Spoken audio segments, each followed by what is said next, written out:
truck base, you'll win the race. You're listening to Trucking Tomorrow, your go-to podcast for exploring and understanding the future of trucking from a carrier's perspective. In each episode, we sit down with industry veterans to discuss what it takes to grow your trucking company in today's world. So let's hit the road with Trucking Tomorrow. Here's your host, Brian Jones.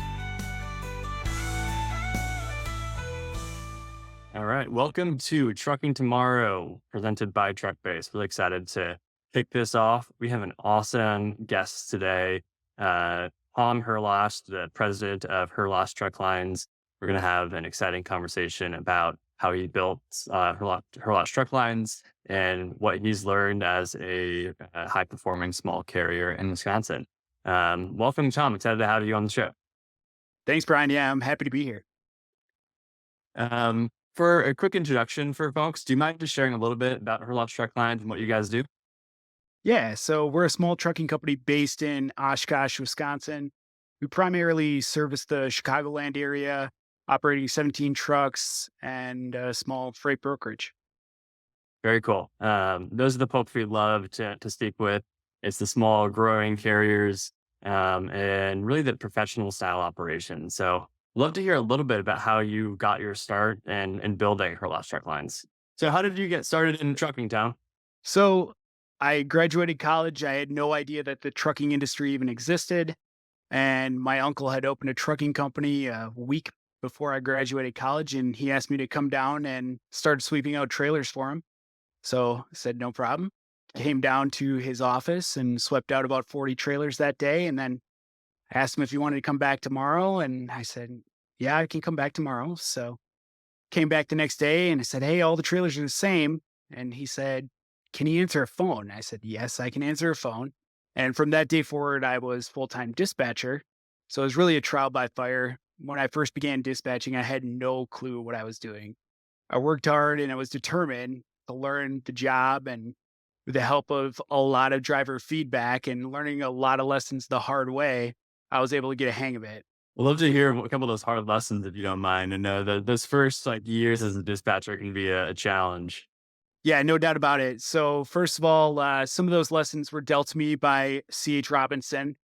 And yeah, a lot of the loads that we were taking for them, it was an entire day's worth of work, and it was for $400 or $500.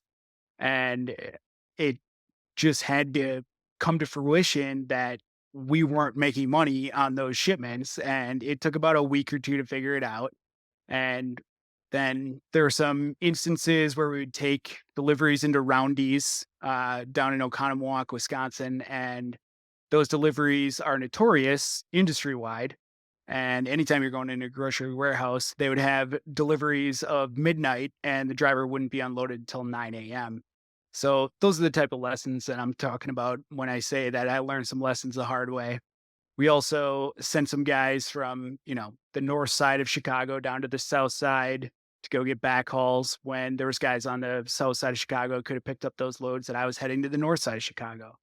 And some of that driver feedback, very key, listening to the drivers, they were like, hey, do you know why I'm driving past Bill and he's driving past me? We're headed opposite directions empty when I could have picked up the load that he's assigned to. So a lot of those lessons like that. And, it's super important for that rate per mile, keeping the revenue per mile high.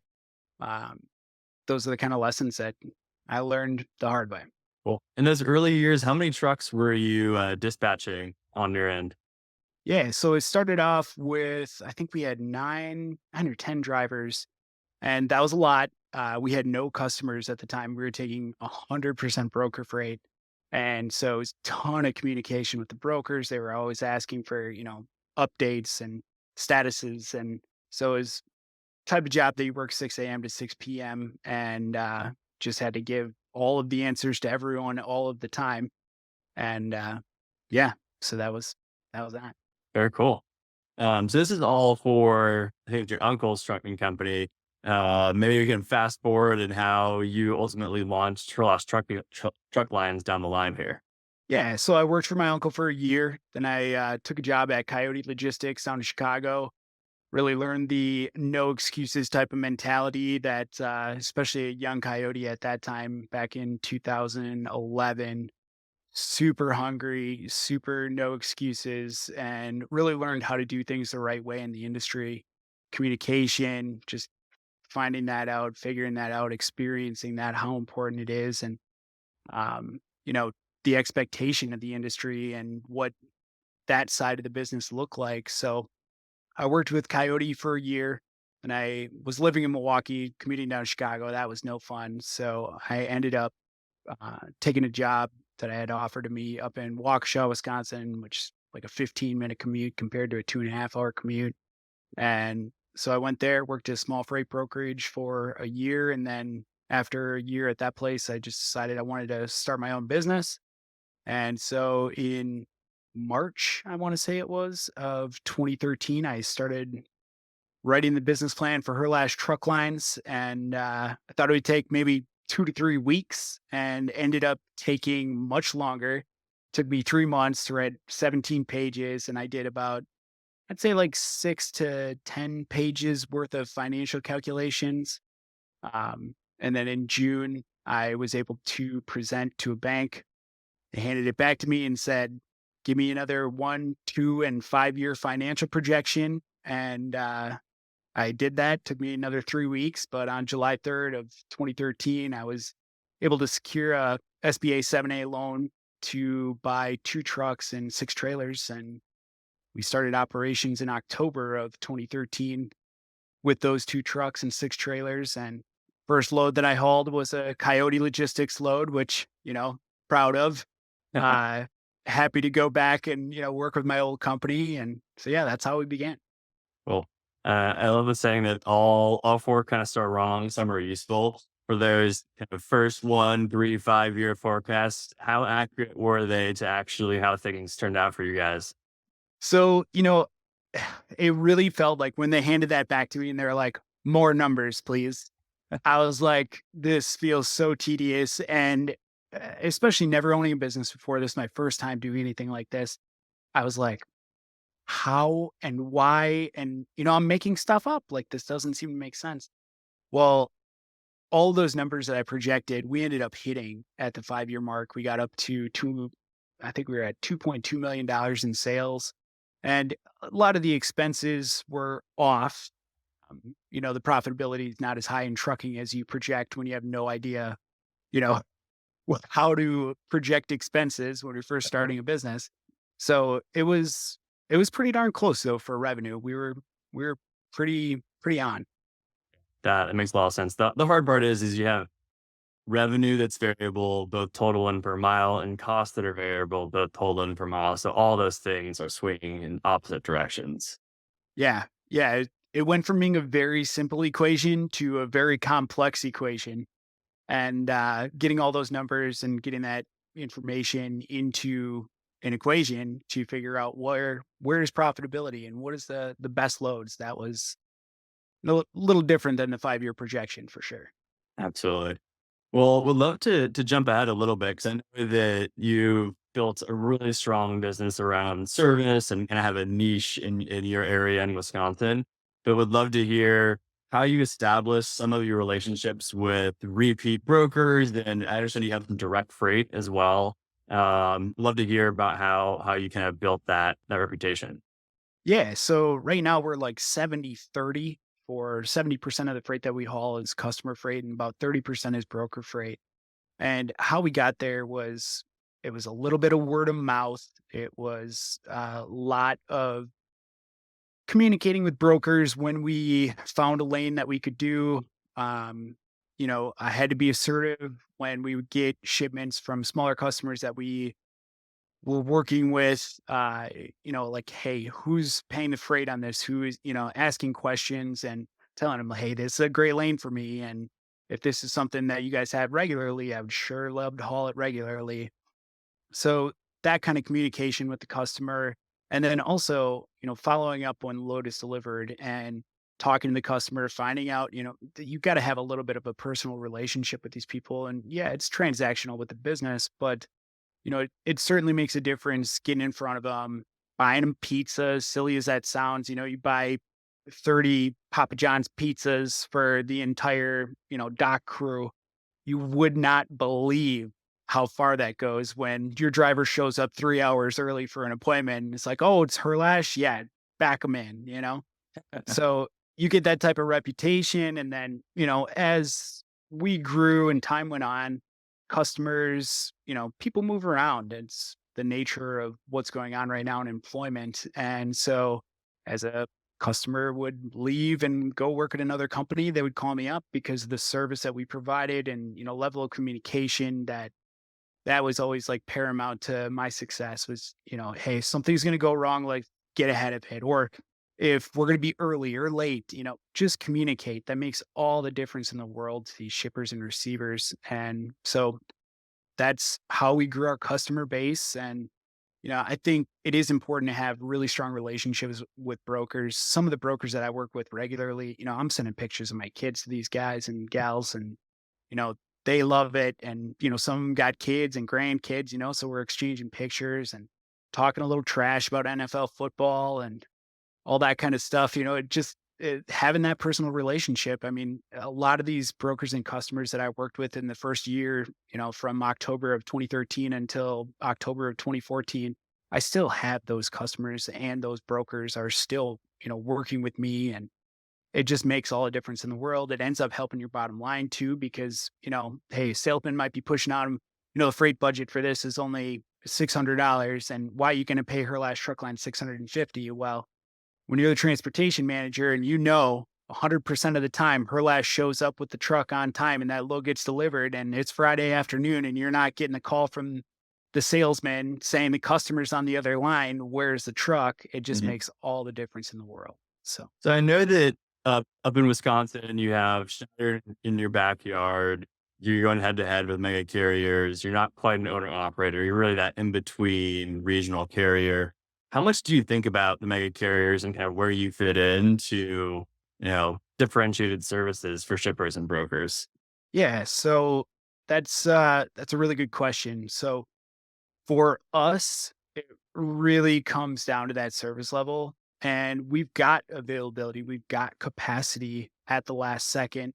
And right now, with the freight market being down, everyone has capacity at the last second. But for us, having that personal relationship and, us going the extra mile, that's what really, really made the difference. When the slowdown really hit us, we got hit later and we bounced back quicker. And so, when you got Schneider in the backyard, yeah, that is a big, 900-pound gorilla in your backyard.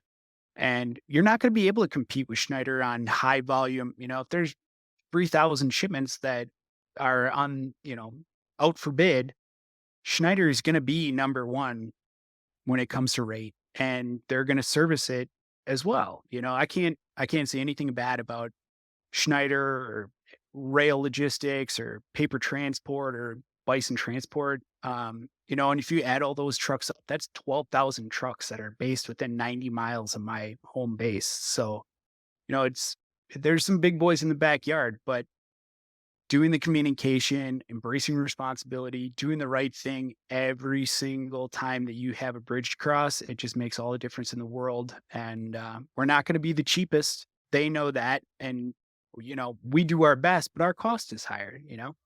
So I think having a little personal touch and dedication and communication with the customer, along with fair pricing, wins freight for Herlache Truck Lines. Awesome. I love that. Want to ask you a question, maybe is the most fun, but have you ever had to fire a customer? I know some customers can be long-term partners, some don't quite work out. Just would love to hear any stories you have around that. Yeah. Yeah. I do have a good little story about that. So I have had to fire customers before, and sometimes it's been slow pay. And it's been neediness. And what I mean by that is some customers have unrealistic expectations. And I think a lot of carriers in this industry can relate to what I'm seeing here. I had a customer that every day I was making 3 to 4 calls to their strategic partner that produced the bottles for their production line. And we were hauling, it was somewhere around, I believe it was like 800 loads a year. And when I'm saying these were for the production line, I mean, they were getting loaded on my truck by 8 a.m. and that production, those bottles were getting put into production at 2 p.m. So Oh, we're wow. talking a line shutdown if we don't get it there on time, and it's got to be the right thing. And, anyone that's listening to this that's in production knows that production schedules change and they change at the last second. And you need vendors that are willing to adapt and overcome. And, that takes their strategic partner having what they need on the floor and then, communicating those changes, those needs that they have to that strategic partner. Well, in this case, I was taking care of 100% of those changes, like making sure that you got to take the white bottles off, you got to put the black bottles on. We don't need the 800 milliliter bottles, we need the 400. And so it was craziness. I was making 3 to 4 calls a day. The stress level was insane. I knew that if I shut down that production line, I think it was 35 or $36,000 an hour that would cause if that production line had to shut down. And I serviced this account for 3 years and never caused a production shutdown. And I mean, it was close. Don't get me wrong. There were some last minute changes that got made, and blow a tire on a trailer, whatever it was. But we never caused a production shutdown. And we had hauled, it was a couple thousand loads to them over the course of those years. And I really viewed myself as a strategic partner for this customer as well. Well, they called me one day and said, "We need you to match a rate." And that rate was 40% less than what I was hauling it for. And I was already only at 5% margin on this lane, but it was high volume, so I was willing to do it. Well, they left me, tried a mega carrier that won't be mentioned. And that mega carrier brought 3 truckloads of bottles that were supposed to get delivered up to Wisconsin down to Texas. And so, lo and behold, a week after I had all the freight taken away from me, it cleared out all my trailers. All of a sudden, it was, "Hey, we need you back." And I just had to say no. My life in that one week was so much less stressful. It was incredible, the weight that was lifted off my shoulders. And what happened over time? It wasn't, we started off 1 or 2 shipments a day, then it became 3 to 5 shipments a day. And you know, by the end of that 2.5 year run, I didn't even realize how stressed out I was about keeping that production line up.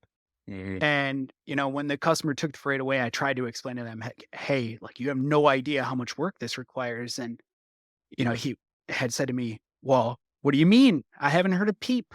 I said, "You haven't heard a peep because I've been doing all of the work." And he didn't understand that. And, at the end, we ended up we still work with that customer, but it's on our terms now. It's, hey, if it works for us and we're going to do it, we're not going to get into a relationship with that customer like that again. They pay on time. So that's great. And I'm willing to work with them. And look, I'm an amicable guy. Like, you have to be in this industry. You can't be a person of hard lines when you're in the service industry. So yeah, but that was a case where, that was a ton of revenue. And at that time, we were not very big. It was a gigantic, I think it was like 20 or 30% of the loads that we took was Oh, for wow. this one customer. So for me to say no when they wanted to come back, it was a hard decision to make, but the stress that it took off my shoulders it was absolutely the right decision to make. Yeah. I hear a lot of folks talk about um, their carrier partner, cost center, or a strategic resource. And so it's the relationship that elevates you from one to another. And in this case, it sounds like that really was what they needed. They didn't realize that's what they had when they were working with you. That makes a lot of sense. We'd love to shift gears maybe to more positive. What's the best part of running Herlache Truck Lines? I know there's a lot of challenges, tend to focus on that. There's also a lot of wins as well. So we'd love to hear maybe the highlights for you. Yeah. So, I mean, if I had to answer the question directly, it would be the freedom of being my own boss. So, whether that looks like taking my kid to school or going to read a book at his preschool or helping out when we've got sick kids, the being able to be my own boss and I'm not tied to a time clock. Like, as much as I loved the experience I had at Coyote Logistics, like I had to be there at 8 a.m. and I didn't leave until the clock hit 5 o'clock. And if Coca-Cola tendered us 15 shipments to get covered at 4:45, we were staying until all those Coca-Cola shipments got covered. So that, you know, I, I can't stand sitting at a desk or being tied to something just to watch the clock tick away. And so that's number one. Number two, I would say, is the wins with drivers. That's something that it's a huge passion for me. Ever since I started as a dispatcher, it's been really important to me that, I treat drivers differently than they get treated while they're out at, shippers and receivers, and treating them like human beings and understanding like, hey, this isn't a robot. This is a real person. So, wins with those guys when a lot of the ways that we get new drivers is I have people coming to me and saying, "Hey, I got a guy that's asking, if you're hiring right now." And that has been an unbelievable pipeline. Right now, I have 3 drivers waiting to come on at Herlache Truck Lines. We just got to get the work for them. So that's really, I feel like, says a lot about the type of place that we are to work, being understanding. And I would say that those wins, it's really satisfying for me, when I've got drivers that are happy. And, it's not every day, but they're still truck drivers. But when they call me and say, hey, I really appreciate what you do here and I really appreciate the type of company that you run. So I would say those 2 things. Obviously, getting new customers is always wonderful and great as well. Like, so don't get me wrong, that is wonderful, but there's a lot of workup that comes with that too. And anytime you're bringing on a new customer, like first load new customer, most notorious thing in the trucking industry, it's something's going to go wrong. So, but I would say probably all 3 of those things. It's the freedom, satisfaction of having unbelievably strong team of drivers that, are happy to be here and recommending their friends to come. And then getting new customers is always exciting. Awesome. Well, it's a great transition because my next question was going to be on the driver's side. I understand you Nice. have an awesome team, kind of one of your things you're known for in the area at Bureau. And I'm curious how you think about what you've done, maybe more tactically, to build that team to make drivers want to work with you. And maybe for someone who's just getting their start, what are some foundations you put in place that are kind of the keys to your success in attracting and retaining great drivers? Yeah. So I would say key foundation is go back to, what we talked about at the beginning of this conversation is doing the right thing at every opportunity, every bridge that you cross and every fork in the road. Do the right thing, even though sometimes it hurts you. That was the first lesson I taught my dispatcher 3 years ago when she started up. I said, no matter what we have to do on the back end, if we can save a driver time or miles, it's no big deal. We can change things in dispatch. We can do whatever we have to do. I don't care if we have to change every backhaul that we have assigned and you've got, all 20 backhauls assigned to everybody for tomorrow. If we can save a driver time, that the retention that you get from that and from those drivers knowing that like, hey, we're going to bend over backwards on our end. And what is it for us? Changing a couple things with dispatch. Hey, no big deal compared to driving 60 miles in the wrong direction or, wasting time at a receiver because a load's not ready, um, or at a shipper because a load's not ready. So I think those, that's number one. Number one, you got to work hard for those drivers and make sure that they understand that like, hey, we're going to do the right thing and we're going to do whatever we can to make your life less stressful. And, having them understand that makes them happy and keeps drivers happy. And then, they're going to want to work here. Awesome. I love that. Kind of continuing down the thread of drivers and partners and kind of all the kind of partners and resources you need to run Herlache Truck Lines. We'd love to talk a little bit about technology services and different partners you leverage there, whether it's technology or other service providers. But how would you define your key technology and service partners that help you run the ship that is Herlache Truck Lines? Yeah. So the vendors that I'd say there's like three main vendors that we're using. We've got our electronic log system, which we're using Pedigree for. I know someone that works there, so I got introduced to them, and then that decision really came down to a pricing thing comparatively. They were just a little bit better, and their system has proven itself very, very strong. And then Skybits is who we use for our trailer tracking. It was really, really important to me to be on the cutting edge of technology in as many ways as I possibly could. And that's really saying a lot in the trucking industry because we are an antiquated industry. Like when I first started Herlache Truck Lines, a lot of work was still getting done via fax. And then our truck management system, our transportation management system, truck base is really the key to how we're tying it all together. So eh, what I'm saying by that is we've got the e-log is integrated with the TMS. We've got our vendors set up through that. They can go check out our shipments online and see where their equipment is. And I would say like just really a big key to our success has been, you know, trying to be on the cutting edge, the forefront of new technologies. Because like you said, like Schneider's in the backyard. They're developing their own softwares and they are, they've been on the cutting edge. They've been, I think, e-log compliant since 1996 or something like this, something crazy like that. Like, so they've been had truck tracing abilities for that entire time. So when I first came on, I was like, I knew even before the mandate that, hey, I have to have e-log compliance. I need to know where these trucks are. Can't be just communicating via cell phone. So, that's always been super important to me, and being as on the cutting edge, the leading edge as much as possible in those areas were super important to me. So I understand you did a lot of research across the board for your different service providers.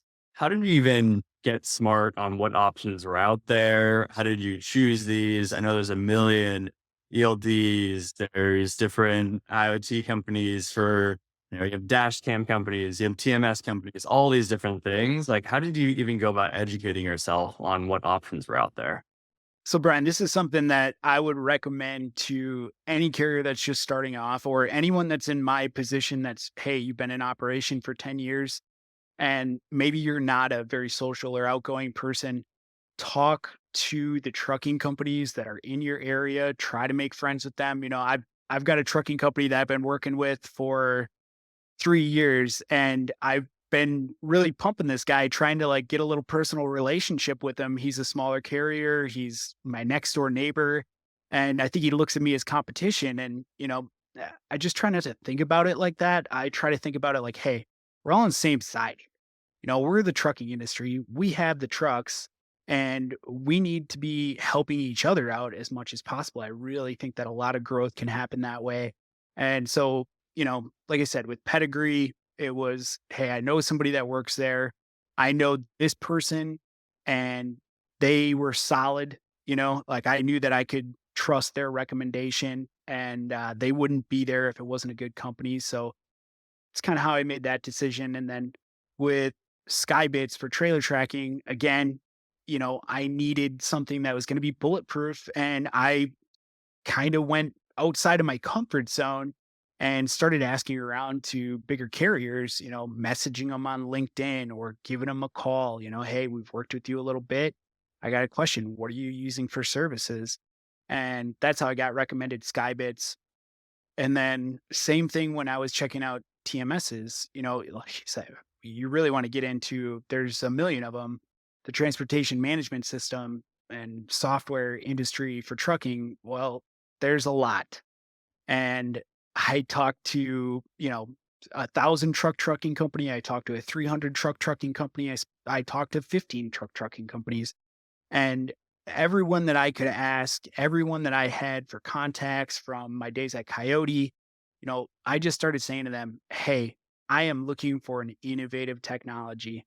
And, I got recommended a couple that way and followed up with those people. And sometimes it took more follow up calls than you would expect, but that's how I wound up with my final three. And then that's how I wound up finding Truck Base. And once I got a look at Truck Base, then I was on board. I knew it was going to be the right move for me. And comparing it to the other 20 TMSs that I had done demos with, it was not only the best looking, but I understood it from the first time I looked at it. I was like, this is going to be easy to use. So that's how I made Awesome. those decisions. Cool. Love to hear it. That's our name of the game. So I appreciate the little product placement there. Kind of switching gears to how you even keep track of all these things. You mentioned that, making your systems bulletproof was really important. Would love to hear about that from kind of operations side of things and metrics and management. Sounds like you learned a lot of lessons in your early days as a dispatcher. But would love to maybe bring that forward to now. What do you look at week to week? How do you know you're on the right track? If someone else is maybe 3 to 5 years behind you, what metrics would you say that they should be tracking to really ensure their success? Yeah. So obviously, like trucking is a low margin business. And I've spoken with guys that are as high as 7% margin on their trucks. And, that guy hauled liquor. He hauled cheese out of Wisconsin and brought liquor back in, and he was at 7%, which doesn't sound like a lot to any other industry, but the trucking industry for profitable companies is between 3 and 7%. So you really, really got to know your costs. And that comes down to, hey, how many miles did we run this week? What is our cost per mile? What is our revenue per mile? And those are moving targets, like you had mentioned before. There's a lot of variables in that, and things change. The more miles you run, obviously your cost per mile is going to be a little bit lower, but your revenue per mile might be a little bit lower. And being able to communicate that with the drivers is super important. Hey, like I've got owner operators that drive for me, and they know if they're making money or not because they can feel it.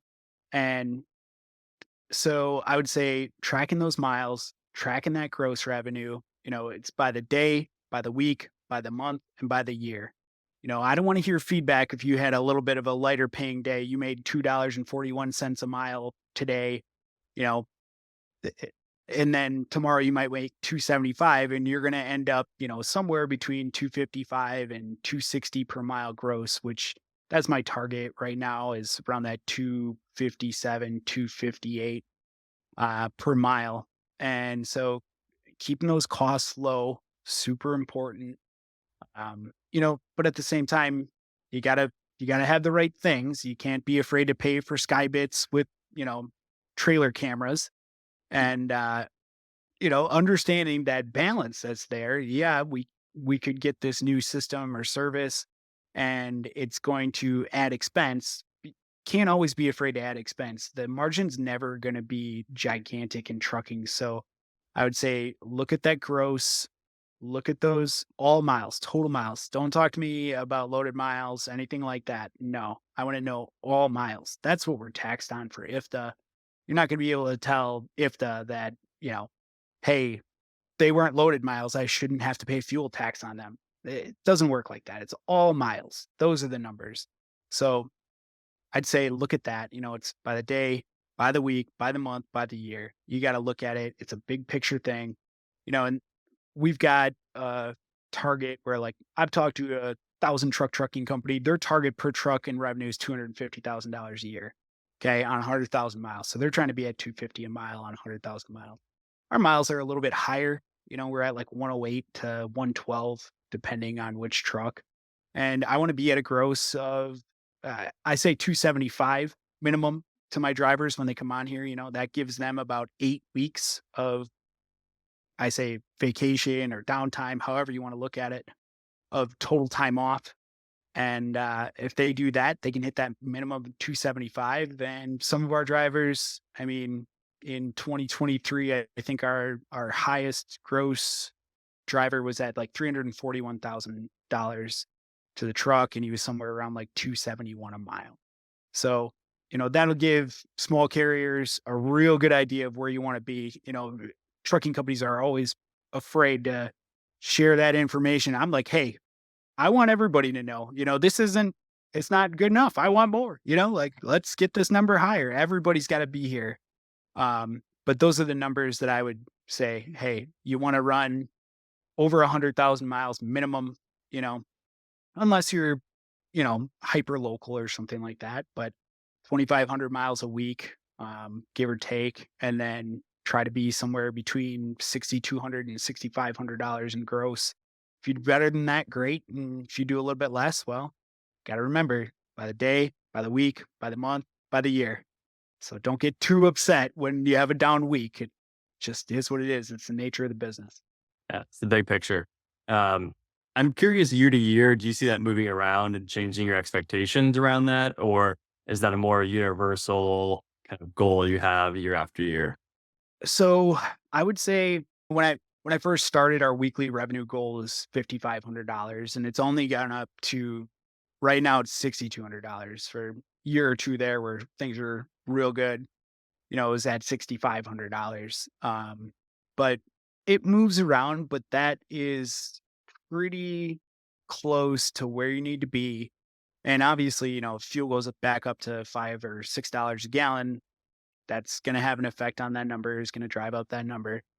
Um, but I'd say that's, if we take the fuel at $3.40 a gallon right now and say 2,500 miles, I would say, yeah, you want to be somewhere around that 260 mark. And you're making money there as long as your expenses aren't too high, or there's nothing abnormal going on in the company.